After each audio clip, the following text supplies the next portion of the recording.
নমস্কার বন্ধুরা, আজকের গল্প রাজপণ্ডিত ও তেনালি। রাজসভায় মহারাজ কৃষ্ণদেব বসে আছেন। চারপাশে সভাসদ এবং গুণীজন। তেনালিও হাজির।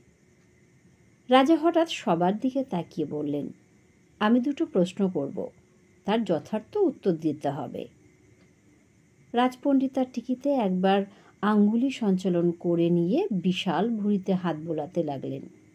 সভাসদ এবং অন্যান্য গুণীজন পরস্পরের মুখের দিকে তাকালেন।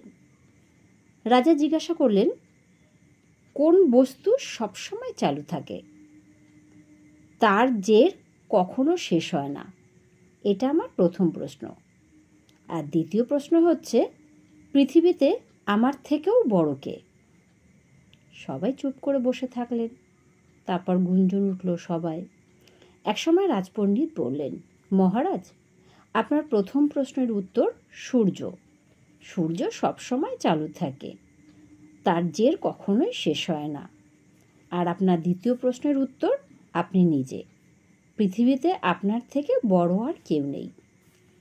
রাজা জিজ্ঞাসা করলেন, আর কেউ কিছু বলবেন? সবাই একসঙ্গে নাবাচক ঘাড় নেড়ে বললেন, মহারাজ, আমাদেরও ওই একই উত্তর। আমরা রাজপণ্ডিতের সঙ্গে সবাই একমত। রাজা বললেন, পণ্ডিতের উত্তর ঠিক নয়, কিছুটা মামুলি, বাকিটা খোসামত। সবাই উদ্বিগ্ন হয়ে রাজার মুখের দিকে তাকালেন। রাজা তেনালির দিকে তাকিয়ে বললেন, তেনালি, তুমি কিছু বলবে না? তেনালি এতক্ষণ চুপচাপ বসেছিলেন। তিনি বললেন, মহারাজ, যদি আজ্ঞা করেন তাহলে বলি।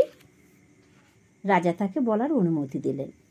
তেনালি বললেন, মহারাজ, পৃথিবীতে যে বস্তুটি সবসময় চালু থাকে, তার জের কখনোই শেষ হয় না, সে বস্তুটি হলো টাকার সুদ। আর দ্বিতীয় উত্তর, সেটা হয়তো শুনতে আপনার ভালো লাগবে না। নির্ভয় বলো, মহারাজ, আপনার থেকেও বড় হচ্ছে নাপিত, যে প্রতিদিন আপনার ক্ষৌরকর্ম ও কেশবিন্যাস করে। মহারাজ কিছুটা বিরক্ত হলেন। তারপর বুঝতে পারছে না নাপিতকে তার থেকে বড় বলা হচ্ছে কেন। একটু চিৎকার করেই জিজ্ঞাসা করলেন, কেন? সে আমার থেকে বড় কেন?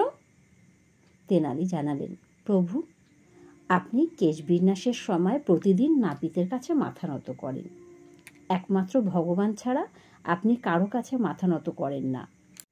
কিন্তু নাপিত আপনাকে তার ইচ্ছে মতো যেভাবে যেদিকে খুশি মাথা নত করতে বাধ্য করায়, এবং আপনিও সেইভাবে মাথা নত করেন।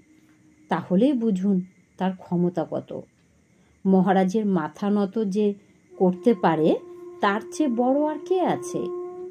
রাজা তেনালির উত্তর শুনে হো হো করে হাসতে লাগলেন। নমস্কার।